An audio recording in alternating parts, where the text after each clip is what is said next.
Astaghfirullah. Bismillahirrahmanirrahim. Assalamualaikum warahmatullahi wabarakatuh.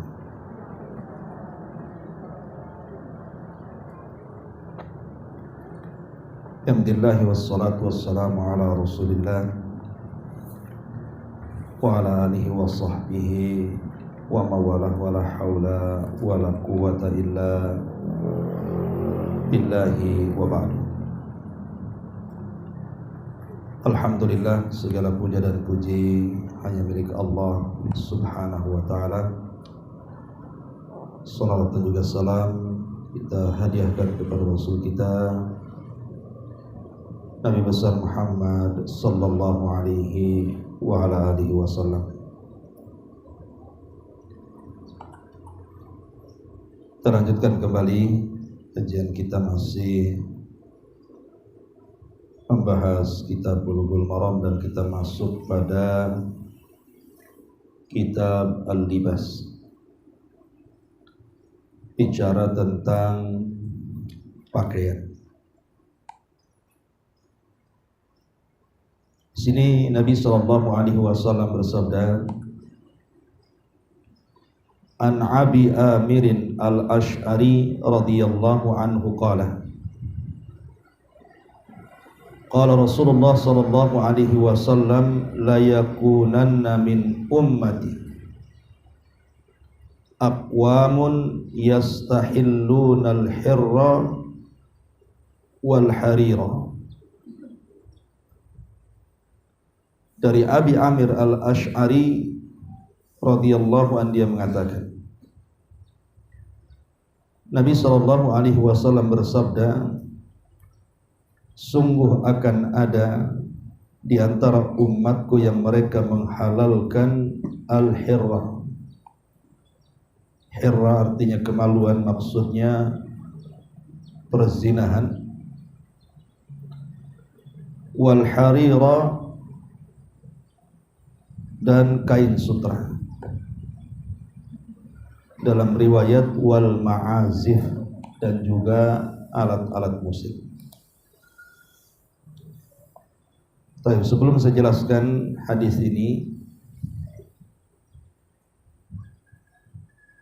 bab ini menjelaskan kepada kita tentang adab-adab berpakaian.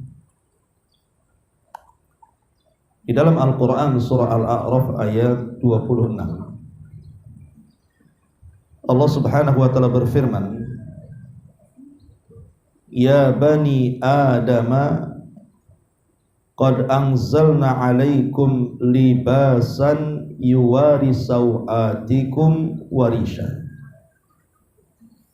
wa libasut taqwa dzalika khairun dzalika min ayatillahi la'allahum yadhakkarun. Wahai anak cucu Adam, sungguh kami telah menurunkan kepadamu pakaian yang menutupi auratmu dan bulu sebagai bahan pakaian untuk menghiasi diri. Akan tetapi pakaian takwa itulah yang paling baik untuk kalian, karena yang demikian itu merupakan tanda-tanda kekuasaan Allah agar mereka selalu ingat. Ayat ini menjelaskan tentang karunia Allah subhanahu wa ta'ala dan nikmatnya, di mana Allah subhanahu wa ta'ala tidak membiarkan manusia itu telanjang sehingga tampak auratnya. Makanya Allah anugerahkan pakaian untuk mereka yang bisa menutupi auratnya. Nah, pakaian sendiri itu terbagi menjadi dua. Ada yang disebut dengan wahbi, ada yang disebut dengan kasbi. Adapun wahbi itu artinya pemberian. Jadi Allah subhanahu wa ta'ala memberikan pakaian kepada kita. Maksudnya di sini pakaian adalah kulit yang membalut semua daging dan tulang yang ada di badan kita. Lihat orang-orang yang terbakar kulitnya gara-gara terbakar atau tersiram air keras. Itu kan tidak cantik bentuknya. Orang-orang yang terkelupas kulitnya karena terbakar atau karena apa saja, itu akan mengurangi keindahan badan. Makanya betapa banyak khususnya ibu-ibu yang merawat kulit kan? Sampai-sampai menghabiskan ratusan juta bahkan lebih daripada itu hanya untuk perawatan kulit. Lah kulit ini adalah pakaian yang Allah lapiskan kepada badan kita, dan itu disebut dengan wahbi. Allah menganugerahkan secara percuma kepada kita, dan ini harus kita syukuri. Kemudian yang kedua yang disebut dengan kasbi. Kasbi itulah pakaian yang kita beli, yang menutup kulit kita, sehingga dengan pakaian itu lebih mempercantik lagi. Karena kalau kita hanya mengandalkan pakaian yang diberikan Allah kepada kita berupa kulit yang membungkus daging dan tulang itu, maka akan tampak aurat kita. Tetapi kemudian ada perintah untuk menutup pakaian itu dengan pakaian yang lainnya yang harus kita upayakan. Itu disebut kasbi. Nah, itulah pakaian yang kita pakai, celana dan baju itu. Ma'asyiral muslimat yang dimuliakan Allah Subhanahu wa taala, lah celana dan baju kita itu di dalam ayat ini surah Al-A'raf 26 terbagi menjadi dua lagi, di mana yang pertama disebut libasan yuwari sawatikum, di mana pakaian dan celana yang kita pakai itu menutup aurat. Ini yang pertama, jadi gunanya untuk menutup aurat. Dan yang kedua warisha. Risa itu artinya pakaian yang memperindah di atas pakaian.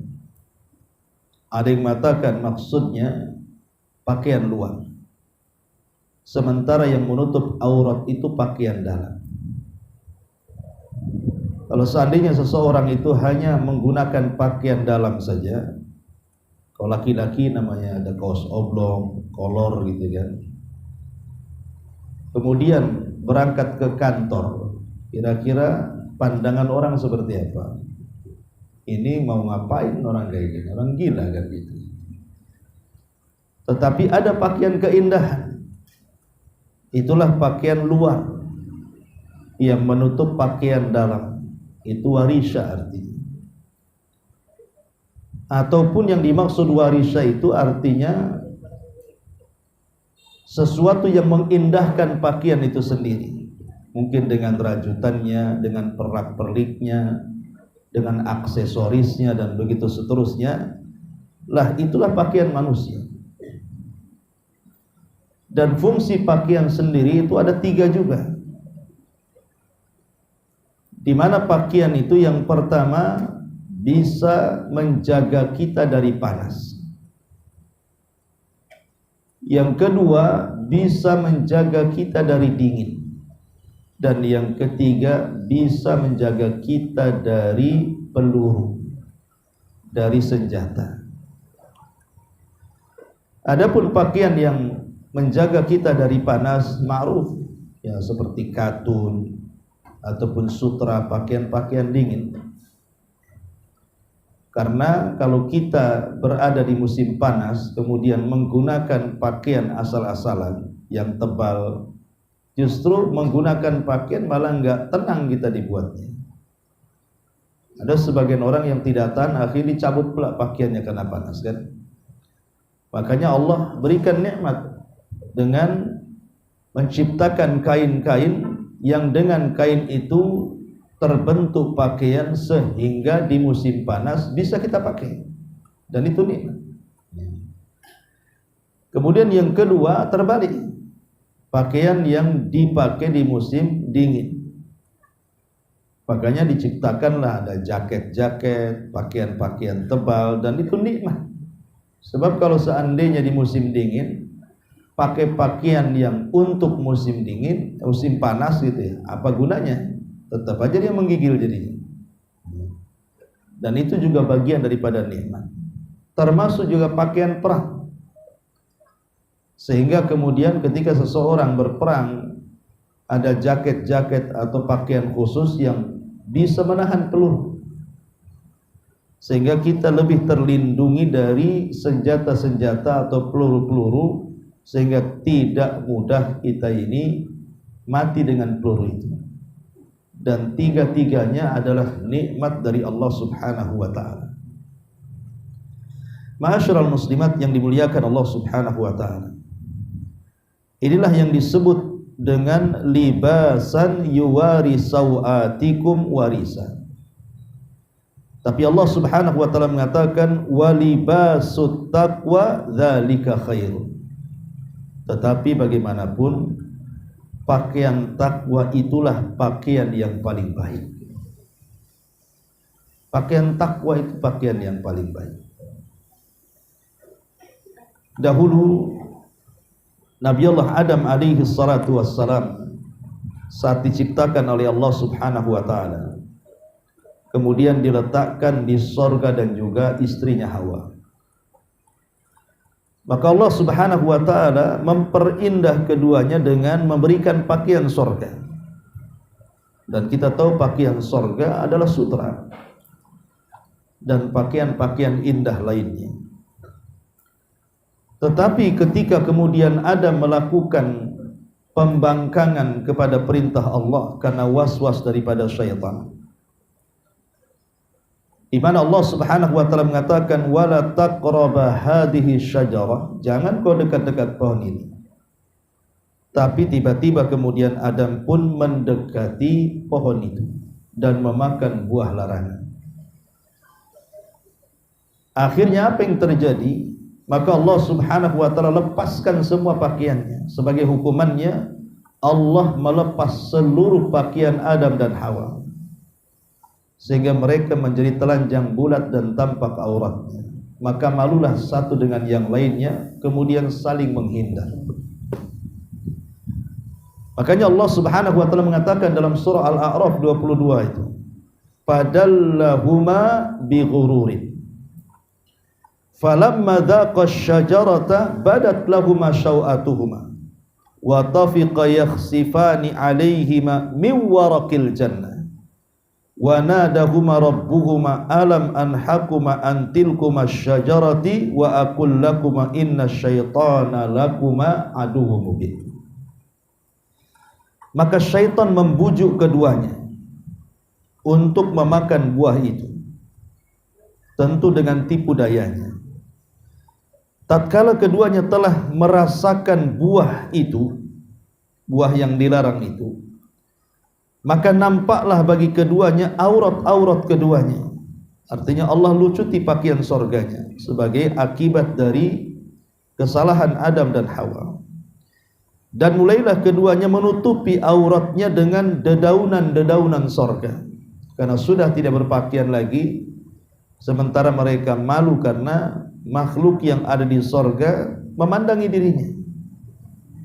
Makanya kemudian dia malu, kemudian Adam dan Hawa mengutip dedaunan-dedaunan sorga, berusaha untuk menutup auratnya.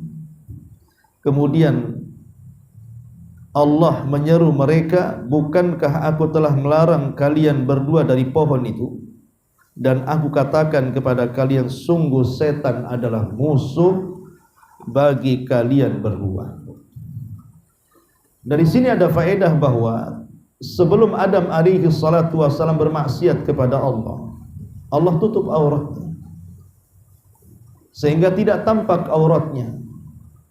Dan Allah Subhanahu wa ta'ala mempercantik dan memperindah keduanya dengan pakaian yang menutup auratnya. Tetapi ketika keduanya bermaksiat kepada Allah Subhanahu wa ta'ala, maka Allah lucuti pakaiannya sehingga tampak auratnya. Dari sini kita tahu inilah makna libasut taqwa, pakaian takwa itu. Semakin orang itu bertakwa kepada Allah Subhanahu wa taala, maka semakin dia menutup auratnya. Semakin dia melakukan banyak dosa, maka pasti dia akan semakin membuka auratnya. Karena Adam ketika tidak berdosa ditutup auratnya, tapi setelah berdosa Allah lucuti auratnya. Makanya dari sini faedahnya, kalau orang makin bertakwa, makin taat kepada Allah, pasti makin menutup auratnya. Tetapi orang itu kalau makin bermaksiat, makin melakukan dosa, maka makin membuka auratnya. Tanpa harus dilucuti, dia lucuti sendiri. Itulah libasut taqwa. Lah libasut taqwa itulah Islam. Libasut taqwa itulah Islam. Pakaian takwa itulah Islam. Karena orang kalau berpegang teguh dengan Islam dan dia tahu adab-adab berpakaian, pasti dia akan menutup auratnya. Karena Islam kan sudah mengatur pakaian orang-orang yang beriman seperti apa, baik laki-lakinya atau perempuannya. Tapi orang kalau semakin jauh daripada Islam, apalagi keluar dari Islam, apalagi bukan Islam, maka mereka tidak akan peduli dengan pakaiannya. Bahkan tidak bisa dibedakan mana laki-laki, mana perempuan, mana manusia, mana binatang. Lihat pakaian orang-orang kafir itu. Pakaian orang-orang kafir itu mana peduli mereka nutup aurat. Kadang-kadang mereka telanjang di pantai-pantai. Lalu apa bedanya dia dengan ayam, kan begitu? Apa bedanya dia dengan binatang? Binatang tidak berpakaian. Kadang binatang masihlah tertutup auratnya dengan bulunya.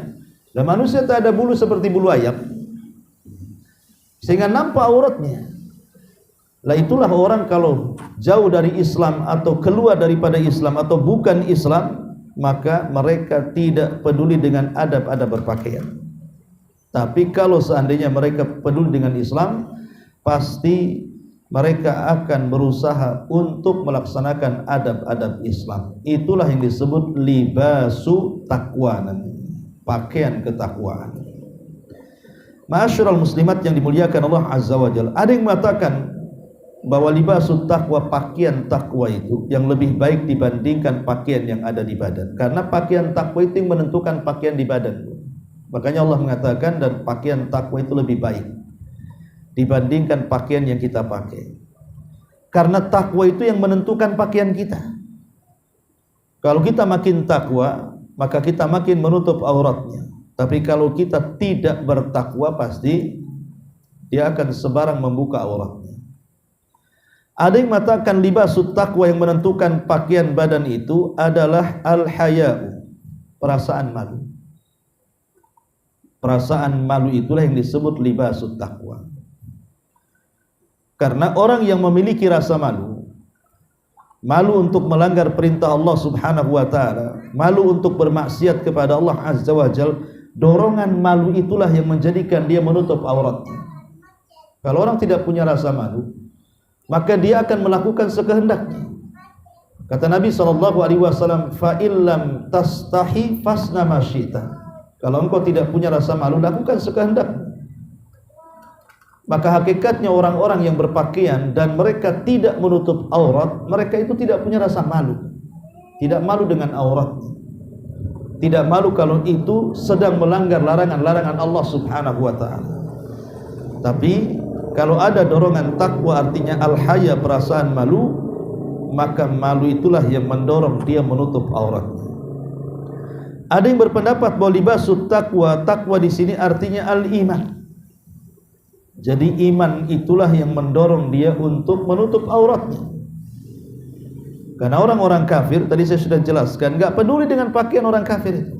Bahkan mereka yang mencontohkan pakaian-pakaian yang membuka aurat, kemudian ditiru pula orang-orang yang beriman. Ini juga pendapat yang kedua, libasut taqwa artinya pakaian keimanan. Ada juga yang mengatakan maksudnya takwa di sini adalah al-khasyatu lillah, perasaan takut kepada Allah. Pakaian takut kepada Allah. Karena takut inilah yang membuat kita menutup aurat. Orang yang tidak takut kepada Allah, maka dia tidak peduli dengan pakaiannya. Kemudian juga ada yang mengatakan bahwa libasut taqwa artinya al-amalu saleh, amal saleh. Maksudnya jangan sampai kita ini memperhatikan pakaian tetapi amal solehnya kurang. Karena ada orang-orang yang sudah hijrah, maaf, kadang-kadang pakaiannya sih mantap gitu ya, pakaiannya ya sudah menutup auratnya, kemudian juga dia berusaha untuk mencari pakaian terbagus dalam hidupnya supaya nampak dia sudah hijrahnya, tapi amal solehnya kurang. Lah, Allah Subhanahu wa taala tidak pernah memandang pakaian. Allah itu hanya memandang amal soleh. Makanya Nabi SAW mengatakan, innallaha la yanzuru ila suwarikum wala ila amwalikum walakin yanzuru ila qulubikum wa a'malikum. Jadi Allah itu tidak pernah memandang bentuk rupa kalian. Mau pakaiannya seperti apapun Allah tidak akan pandang itu. Ataupun Allah tidak pandang harta kalian. Yang Allah pandang itu hati dan amal kalian. Jadi pakaian kalau sudah bagus, sudah menutup aurat, maka ada sesuatu yang jauh lebih baik dibandingkan pakaian. Apa itu? Amal soleh. Kalau sudah berpakaian, maka tingkatkan amal solehnya, tingkatkan ibadahnya kepada Allah Subhanahu wa ta'ala. Jangan hanya mengandalkan pakaiannya saja. Karena ada orang yang berpakaian syar'i tetapi lisannya belum syar'i, masih juga gibah-gibah sana sini. Ya, pakaiannya sudah syar'i tapi lisannya masih kompor sana sini. Ya kalau yang 5 kilo ini 25 kilo pula bisa meledak tuh orang tuh. Jadi ini yang kemudian didasari kalimat takwa, artinya yang ditonjolkan itu bukan pakaiannya tapi amal soleh. Karena secara tidak langsung amal solehnya itulah yang mendorong dia pasti berpakaian menutup auratnya. Ma'asyiral muslimat yang dimuliakan Allah Subhanahu wa ta'ala, itulah makna daripada libasut taqwa. Kemudian Allah mengatakan dzalika khair, itu lebih baik. Itu lebih baik.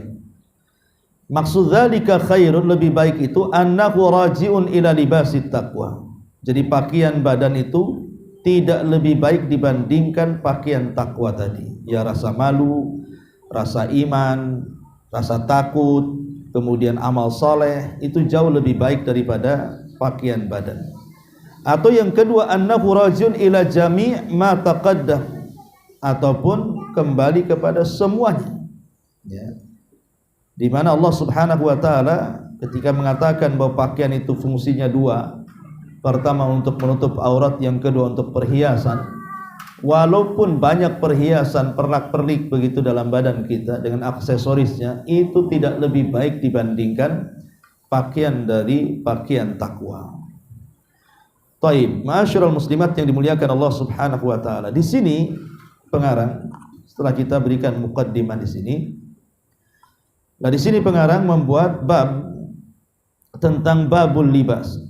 Apa saja pakaian-pakaian yang dibolehkan, apa saja pakaian-pakaian yang tidak dibolehkan dipakai.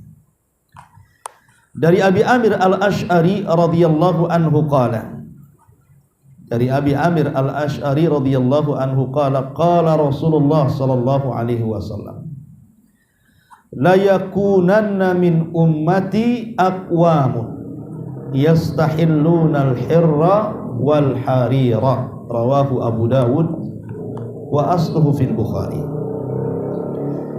Dari Abi Amir Al-Asy'ari radhiyallahu anhu, dia mengatakan Rasul bersabda, la yakunanna min ummati, kelak akan ada dari umatku. Ini menunjukkan alamatun nubuwah, alamat-alamat kenabian namanya.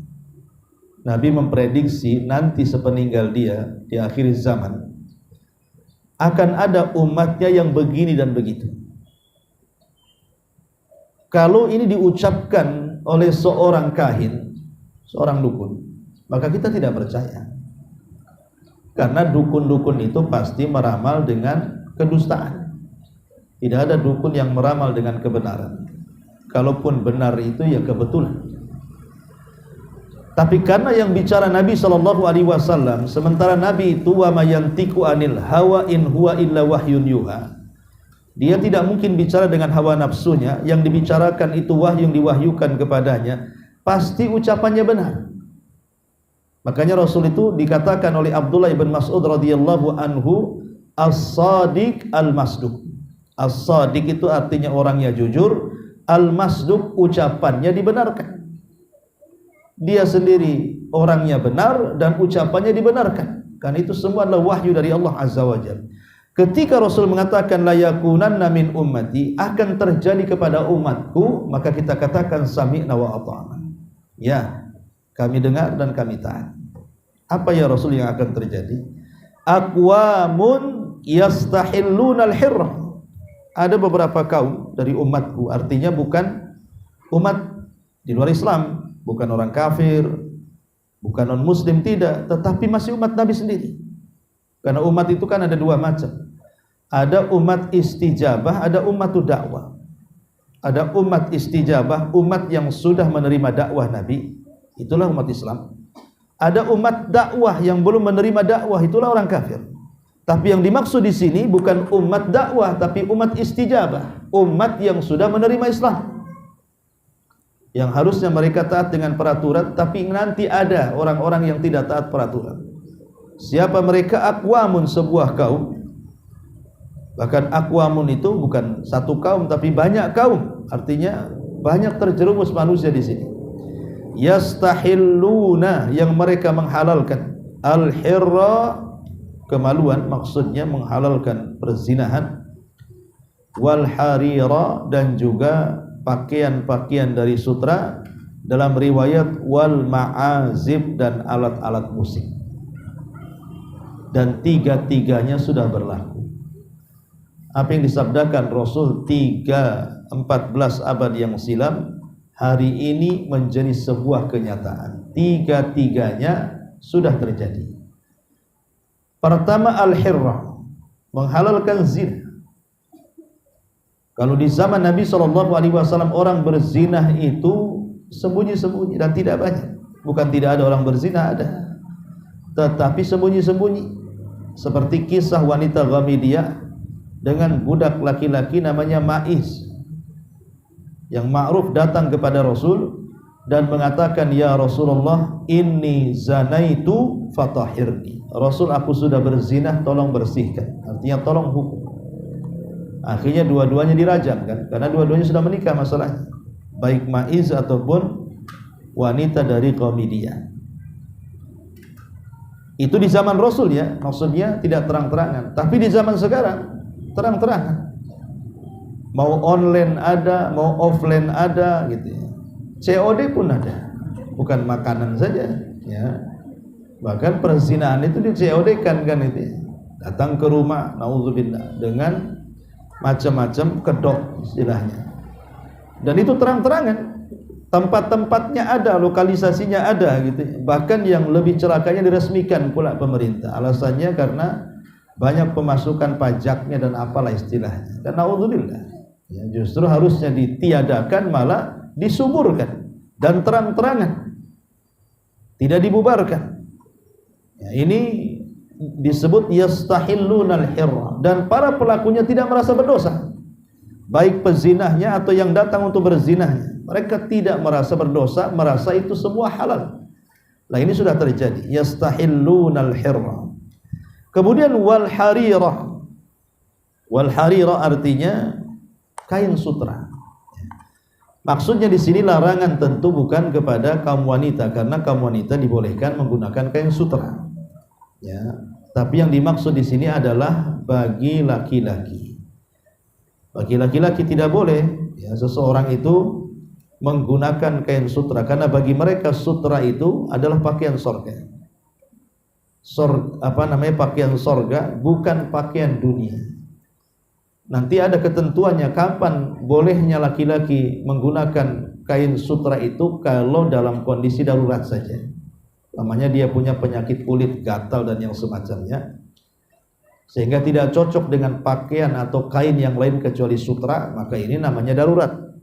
Ya, ad-daruratu tubihul mahdurat, sesuatu yang sifatnya darurat itu membolehkan hal-hal yang dilarang. Atau kalaupun harus gitu memakan kain sutra, maka tidak boleh lebih daripada 4 jari. Itu nanti ada aturannya, ya. Tapi yang jelas bahwa diambil faedah dari hadis ini tentang kain sutra ini, pertama, tahrimu lubsil hariri ala rijal. Haram hukumnya memakai kain sutra bagi laki-laki, dan termasuk dosa besar minal kabair.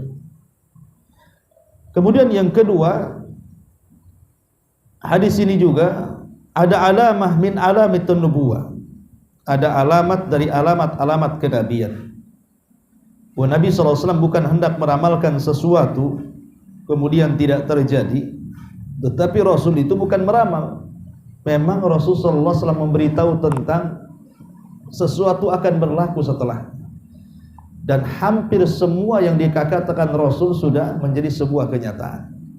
Dan kita harus beriman apapun yang dikatakan Rasul tentang peristiwa yang akan berlaku, masuk di akal atau tidak, ya.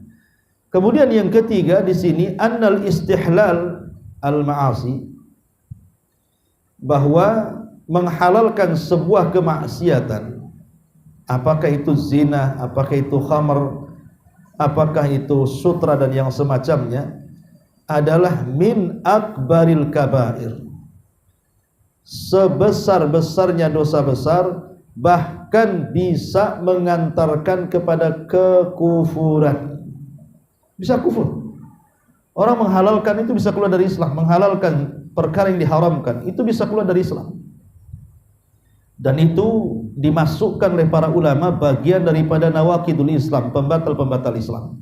Jadi pembatal-pembatal Islam adalah menghalalkan yang diharamkan atau mengharamkan yang dihalalkan. Khamr haram, dia bilang halal. Zina haram, dia bilang halal. Ya, judi haram, dia bilang halal, dan begitu seterusnya. Menghalalkan yang diharamkan kufur, bisa keluar dari Islam. Lah, orang-orang yang menghalalkan ini akan ada, kata Rasul, akan ada umat-umat yang menghalalkan yang haram. Salah satunya menghalalkan zina, menghalalkan sutra, dan menghalalkan alat-alat musik. Dan di sini bukan hanya sutra saja, berarti masuk padanya juga alat-alat musik. Kenapa? Karena alat-alat musik ini melalaikan. Betapa banyak orang dijauhkan dari zikir, dari Quran itu gara-gara musik. Gara-gara musik. Kalau zaman dulu lihat di desa-desa itu masihlah ada, dari rumah itu keluar orang baca Quran. Sekarang sudah nggak ada di desa loh ya, jangan cerita kota. Di desa saja sudah hampir tidak ada orang yang membaca Quran malam. Rata-rata yang keluar ya suara televisi. Nah, sekarang udah main YouTube, TikTok, short, apa istilahnya, tawa-tawa sendiri kayak orang gila tuh. Ada orang yang video-video kecil tuh, orang sekarang nggak waras bu, ya, padahal waras dia sebenarnya, tapi tahu-tahu ketawa sendiri dia. Rupanya dia pula pelaku di TikTok itu. Dia lihat sendiri, ketawa sendiri. Intinya bahwa di sini Nabi SAW mengharamkan sutra. Baik, sekarang hukum sholat menggunakan sutra. Boleh tidak hukum sholat menggunakan sutra? Jumhur ahli ilmi mengatakan annaha tujzi. Jadi kalau sholat menggunakan kain sutra seperti sekarang kan ada tuh sarung-sarung dari sutra katanya. Ya tak tahu apakah benarkah, masa kalau sarung dari sutra harganya 30.000, ya, berarti kan mungkin mereknya merek sutra, bukan kainnya dari sutra. Oke lah, memang sarung itu dari sutra. Apakah boleh seseorang itu menggunakan sarung dari sutra untuk sholat? Apakah sah sholatnya? Jumhur ulama mengatakan sah sholatnya.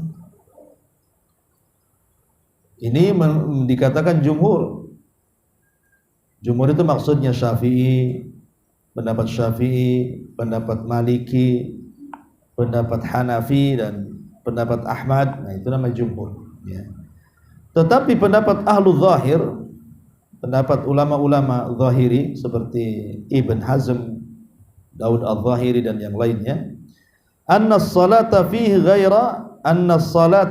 ghairu mujzi'atin.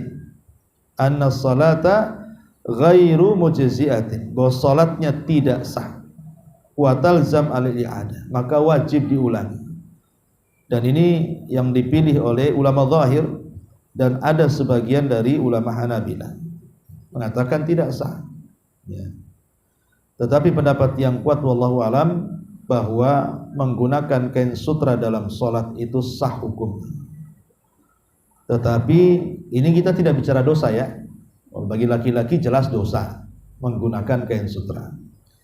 Tapi kalau seandainya laki-laki menggunakan kain sutra untuk sholat, sah nggak sholatnya? Sah, tapi dia berdosa gitu saja. Sama dengan orang sholat menggunakan pakaian curian.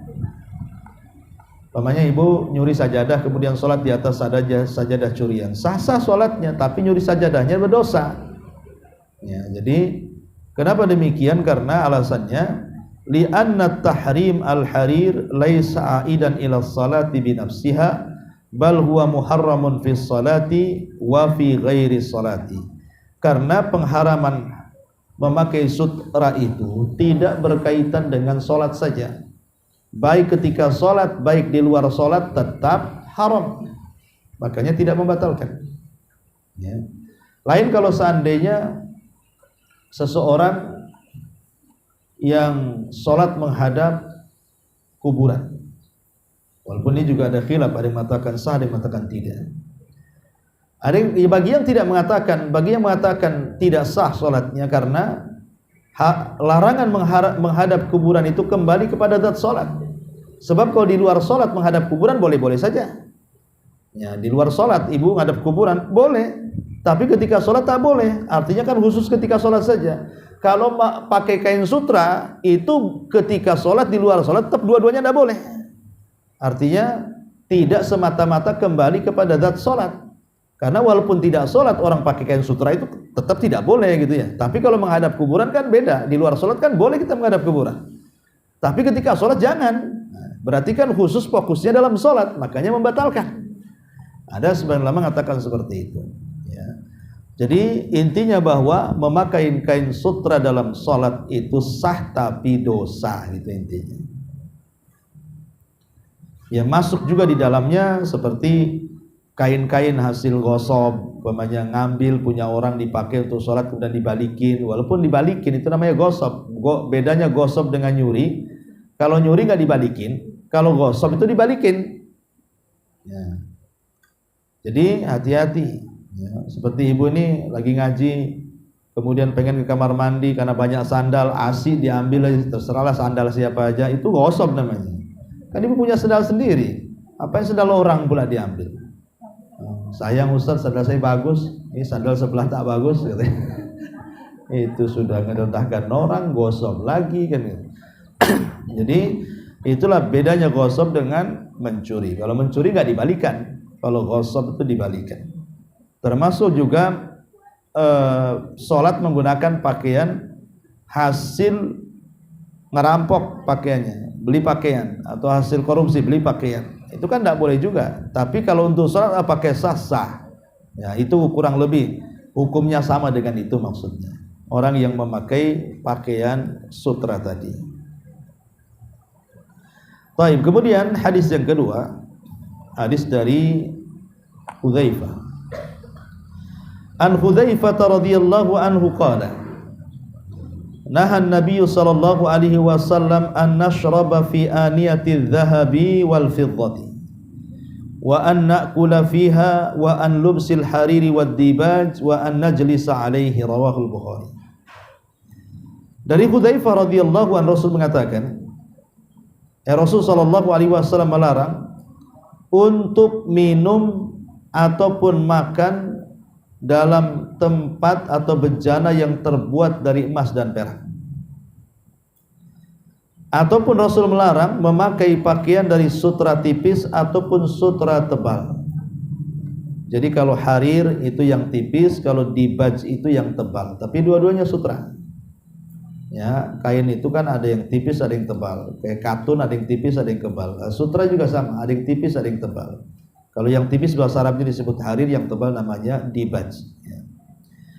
Kemudian Rasulullah SAW juga melarang tidak boleh duduk, ya, an-najlisa alaih, tidak boleh duduk di atasnya. Ma'asyiral muslimat yang dimuliakan Allah Subhanahu wa taala. Di sini hukum duduk di atas sutra. Kalau masalah bencana emas dan perak itu kan ada pembahasannya tersendiri, ya. Kita tidak perlu bahas. Tetapi di sini ada kalimat an lubsil harir wad dibaj. Memakai sutra tipis ataupun sutra tebal. Tetapi ada yang buat kita sedikit berpikir apa yang dimaksud an-najlisa alaih ini, duduk di atasnya itu, di atas kain sutra itu.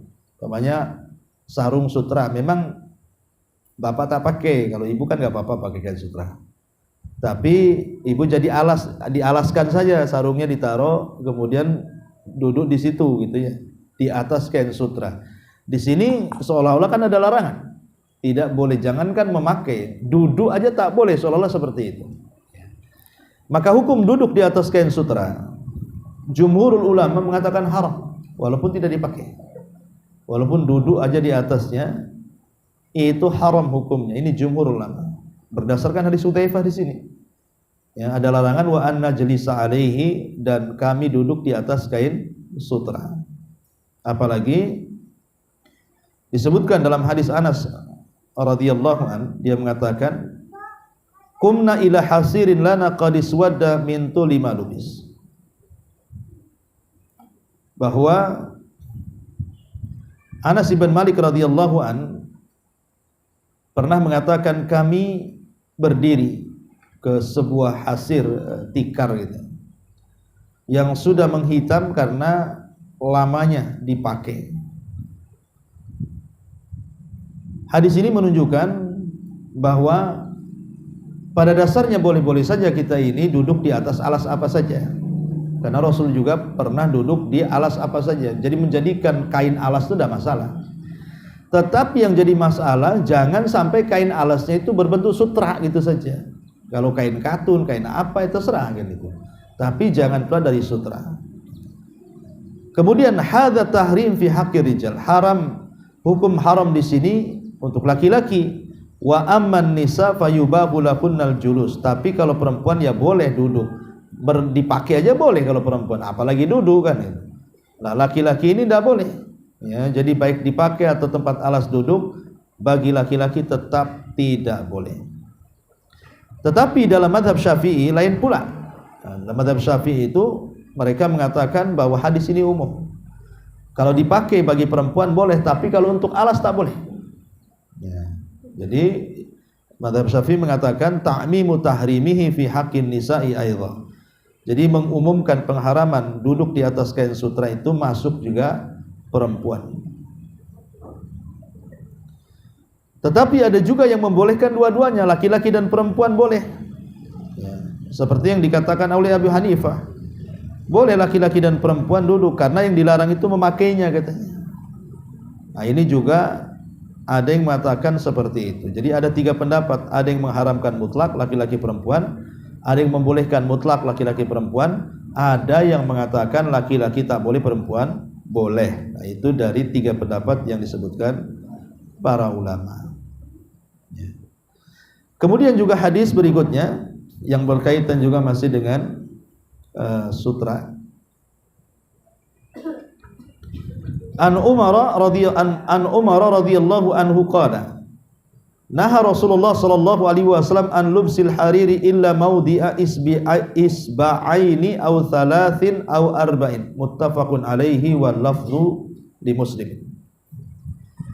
Umar radhiyallahu anhu berkata, Rasul sallallahu alaihi wasallam melarang memakai sutra kecuali sebesar 2 jari, 3 jari atau 4 jari. Jadi paling banyak 4 jari segini. Nah, kalau memang mau dipakai ya segini aja 4 jari. Ya maksudnya untuk hiasan-hiasan aja. Ya bukan untuk semuanya.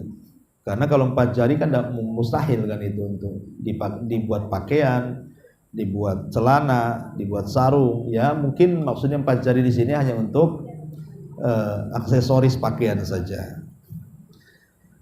Imam Nawawi mengatakan di sini, wa fi hadhihi riwayati ibahati al-alami minal hariri fi thawbi idza lam yazid ala arba asabi. Dalam riwayat ini dibolehkan kain sutra itu mungkin untuk tanda-tanda tertentu dalam pakaian kalau tidak lebih daripada 4 jari. Mungkin untuk ya kayak gini kan, ada plat di sini, di pesak plat sedikit gitu ya, atau di sini ke bawah ya. Ya untuk aksesoris saja sih. Bukan untuk kain yang dibentuk pakaian ataupun celana, karena pasti lebih dari 4 jari karena butuh kain banyak. Tapi kalau sedikit kan pasti paling bisa untuk aksesorisnya aja. Wa hadza madhhabuna wa madhhabul jumhur. Kata Imam Nawawi, ini madhab kami dan madhab jumhurul ulama. Jadi intinya boleh hanya untuk tanda saja, dan kalau lebih daripada 4 jari berarti haram hukumnya. Haram hukumnya, tidak dibolehkan. Kemudian juga Anasin anna Nabi sallallahu alaihi wasallam rakhasa li Abdurrahman ibn Auf wa Zubair fi qamisil harir fi safarin min hikkatin kanat bihima. Muttafaqun alaih. Dari Anas radhiyallahu an, Nabi SAW berikan rukhsah, keringanan kepada Abdurrahman ibn Auf dan Zubair untuk memakai kain sutra ketika safar karena dia punya penyakit gatal, penyakit kulit. Karena ada penyakit gatal itu kalau menggunakan sembarang pakaian mungkin panas, akhirnya kambuh penyakitnya. Sementara kan sutra kan dingin gitu ya, sehingga akan meredakan gatalnya. Maka dibolehkan, sekali lagi boleh ya menggunakan kain sutra dalam kondisi punya penyakit kulit. Berarti di sini ada 2 perkara, dibolehkan menggunakan sutra bagi laki-laki. Pertama, tidak boleh lebih daripada 4 jari. Yang kedua, boleh menggunakan pakaian atau sarung ataupun celana dari sutra hanya untuk kesehatan, bukan untuk keindahan, karena itu pakaian surga. Tapi bagi perempuan ya dibolehkan, tidak ada larangan. Wallahu alam, saya kira ini saja sementara. Tapi sebelum saya tutup, kalau ada pertanyaan silakan.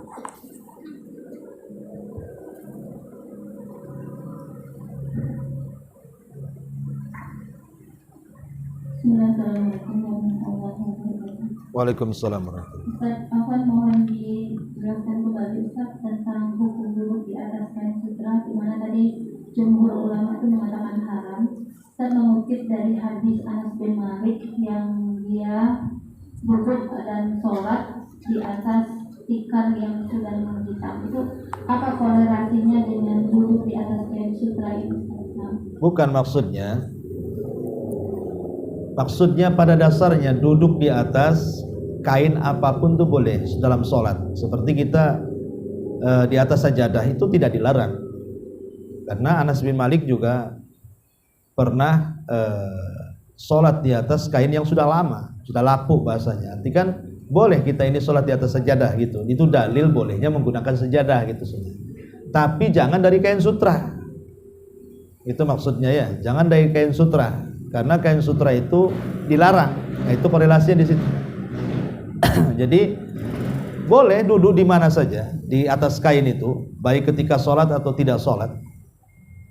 Pokoknya kita duduk makan di atas sajadah boleh, siapa yang melarang? Ya. Atau sholat di atas sajadah ya memang untuk itu kan itu.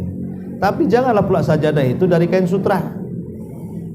Ya, karena dilarang. Bagi yang melarang. Tapi kalau Abu Hanifah kan tadi boleh. Abu Hanifah mengatakan boleh bagi laki-laki atau perempuan duduk di atas kain sutra.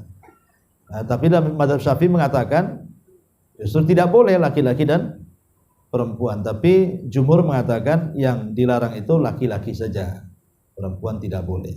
Wallahu a'lam. Iya.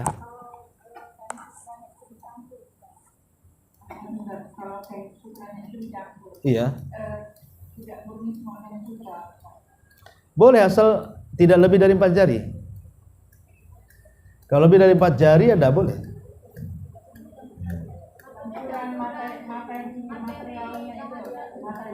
Oh, dia bukan murni kainnya. Wallahu alam ya. Ya sekarang kalau campurannya dikumpulkan lebih dari 4 jari, nah itu kan kembali lagi ke situ karena nggak ada hukum lagi kan itu. Pokoknya intinya kalau lebih dari 4 jari tidak boleh, gitu saja. Nah, itu saja. Jadi kita lihat dohirnya hadis saja. Nah, coba nanti kita baca lagi gimana kalau campuran benangnya gitu kan. Saya belum baca fatwa ulama masalah itu. Wallahu a'lam.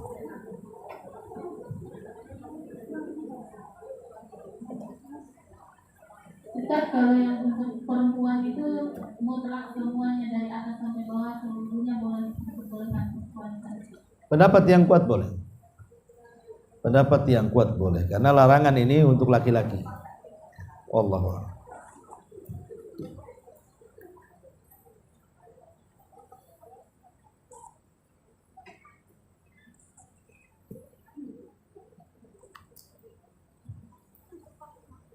Baik, kalau nggak ada, ya kita tutup.